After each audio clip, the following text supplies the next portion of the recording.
장관의 부하가 아닙니다. 소리가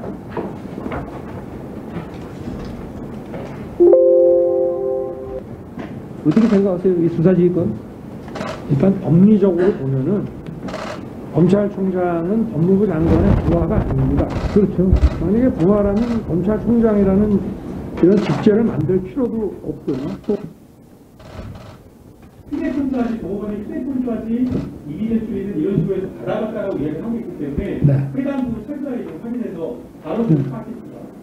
아니 제가 그렇게 하고 싶은데 지금 지휘권이 배제돼가지고 이걸 할 수가 없게 돼 있습니다. 네.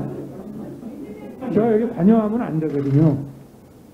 네, 음량 조절에 실패해서 죄송합니다. 예, 국민의힘 조수진 의원입니다. 고기영 법무부 차관에게 질의하겠습니다. 네. 지난주 목요일이죠. 지난 22일 대검찰청 국정감사가 진행되는 동안에 추미애 법무부 장관이 페이스북에 검찰총장은 법상 법무부 장관의 지휘감독을 받는 공무원이다. 이런 글을 올렸습니다. 이 말 자체에 이견이 있겠습니까만 당시 국회에서는 윤석열 검찰총장이 부하가 아니다. 이런 발언 때문에 추 장관의 페이스북 글 내용이 굉장히 관심을 받게 됐죠. 고기영 차관은 법무부 차관이면서 동시에 현직 검사입니다. 법무부 장관과 검찰총장의 관계는 어떤 것입니까?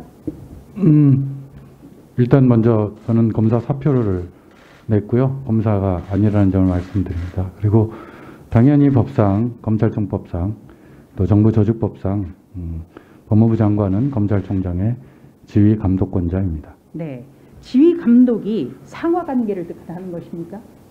이 상하 관계는 상급자, 하급자의 개념은 성립할 수는 있겠습니다. 다시 한번 말씀해 주시겠습니까? 네, 상급자, 하급자의 개념은 성립할 수 있을 거라고 생각합니다. 성립할 수 있을 거라고 네. 생각하신다는 거죠. 네, 그렇다면 검찰청은 법무부 소관 외청이면서 법무부 장관은 검찰에 대한 지휘 감독권을 갖습니다. 그렇다면 검찰총장은 무조건 법무부 장관의 지시와 명령에 따라야 됩니까? 그 지시가 적법하고 정당하고 하는 거면 당연히 따라야 되겠죠. 네, 금방 답을 말씀하셨어요. 지시가 적법하면 따라야 되는 거죠. 네, 저는 누구의 편을 들고 싶지는 않습니다. 그러나 지시가 적법하고 부당하지 않다면 따라야 되죠. 네, 자, 여러 가지 지금 계속해서 추 장관이나 여당에서는 비난을 하고 계십니다만 제가 궁금한 건요. 지난 2005년에 강정구 교수 사건에 대해서 사상 초유의 수사 지휘권 행사가 있었어요. 그렇죠? 네. 그런데 이때 강정구 교수가 메가더는 민족의 원수다. 6.25는 북침이다. 이런 주장을 계속해서 반복했기 때문에 검찰에서는 구속 수사를 해야 된다고 봤고 당시 천정배 법무부 장관은 불구속 수사라고 지시를 내렸어요. 지금 추미애 장관 같은 수사지휘권 행사가 옳다면 수사에서 빠져라. 그렇게 했어야 되죠. 천정배 장관이 잘못한 거죠. 그건. 수사 지휘 방법이 꼭 전에 참여정부 때 일어났던 그런 방법만 있는 건 아닙니다. 장관의 지휘권이란 건 포괄적인 지휘 감독권이기 때문에요. 여러 가지 방법이 있을 수 있다고 생각합니다. 아, 그러니까 수사 지휘권이라는 게 구체적 사건에 대해서 방향, 여기에 대해서 하는 것뿐만 아니라 수사에서 빠져라, 수사 지휘권을 박탈하라. 이것도 온당하다고 보신다는 거죠.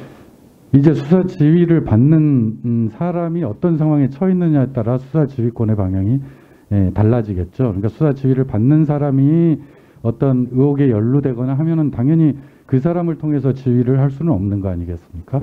그런 의미에서 이번에 법무부에서 수사지휘권이 발동된 거라고 판단합니다. 그러면은 지금 차관의 말을 종합해 보면 검찰총장이 의혹에 휩싸였기 때문에 그렇다는 말씀입니까? 그런 각종 의혹들이 제기되고 있는 상황이어서 법무부에서 불가피하게 수사지휘권을 발동을 한 거라고 생각합니다. 그러니까 검찰총장이 각종 의혹에 휩싸였기 때문에 수사지휘권을 배제시켰다. 그러면 온당하다. 그렇죠? 적법하고 정당한 거라고 적법하고 생각합니다. 정당하다. 네. 그렇다면 그렇게 의혹에 휩싸여 있는 것이 사실이라면 검찰총장을 장관이 더 이상 안 되겠다고 해임 건의를 해야죠. 그렇지 않습니까? 그 정도라면 해임 건의하는 게 맞지 않습니까? 해임 건의할지 여부는 이제 제가 판단할 수는 없는 상황이고요. 여러 가지 의혹들이 제기되어 있는 상황이기 때문에 검찰총장을 통해서 지휘할 수가 없는 그런 상황이라는 점을 말씀드립니다. 네. 자, 그러면 이번엔 추미애 장관께 질의하겠습니다. 같은 내용인데요. 그렇게 검찰총장이 의혹에 휩싸여 있어서 수사 지휘를 할 수 없는 사람이라면 장관으로서 당연히 해임 건의해야 하지 않습니까?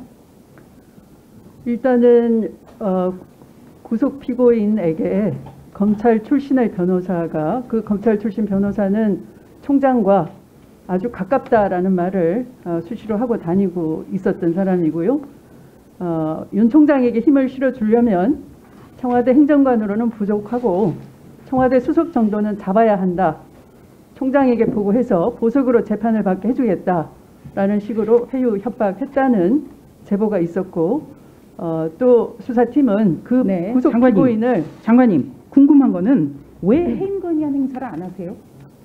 그 그거는 구속 장관의 피고인을 적법 권한 아니겠습니까? 66번이나 소환해서 짜맞추기 수사를 했다는 의혹이 제기돼서 이것의 감찰 결과에 따라서 뭐 의원님이나 또는 뭐 다른 정치권의 여타의 의견들을 참고해서 그 후에 결정할 문제이겠죠. 현재로서는 네, 윤석열 검찰총장이 상황이 말대로 그렇다라는 말씀을 장관님, 드립니다. 시간이 없어서요. 검찰총장이 법무부 장관의 지시 명령을 무조건 따라야 하는 부하냐, 이 논란이 계속 있는데 과거에 발언을 하나 준비했는데 준비됐습니까? 한번 보여주시겠습니까? 네, 바로 이 자리였죠. 2016년 7월 11일 법사위 전체 회의 회의록. 박연차 게이트 직속 상관이 홍땡땡이고 바로 핵심 부하가 우병우. 핵심 부하라는 표현을 장관님이 먼저 쓰셨군요. 이건 어떻게 된 겁니까? 뭐 기억은 없지만 뭐 의원님이 찾으셨다니까 뭐 부정하진 않겠습니다. 네, 기억이 없습니까? 2016년 뭐 4년 전 발언을 제가 뭐 이렇다 저렇다 뭐 정확하게 말씀드리지 못하겠는데요. 네, 이거는 제가 어떤 만들어낸 것도 아니고요. 예, 이 자체에 대해서도 논란이 많기 때문에 준비를 해본 것입니다. 그러나 이번 논란은 검찰총장이 이 자리에서 부하가 아니라는 바람에 의원님들이 그런 자, 그리고요. 궁금증이 생긴 거죠. 장관님, 조금 전에 오전에 신동근 의원님과의 질의응답 과정에서 부인에게 명품 핸드백을 줬다고 하고 라는 말씀하셨는데 네. 부인들에게 명품 핸드백을 줬다고 하는 주체는 누굽니까? 아직은 뭐 감찰 중이어서 이 자리에서 말씀드리긴 곤란합니다. 감찰 내용에 관한 거여서 누구에 수사 대한 의뢰를 감찰 해놓고 내용입니까? 있고 누구에 대한 그 감찰 수사 내용입니까? 결과가 나오면 나중에 적절한 기회에 말씀드릴 수 있겠습니다. 그러니까 이 주체가 누굽니까? 검사 현재로서는 제가 말씀드리기는 어렵습니다. 네, 이번에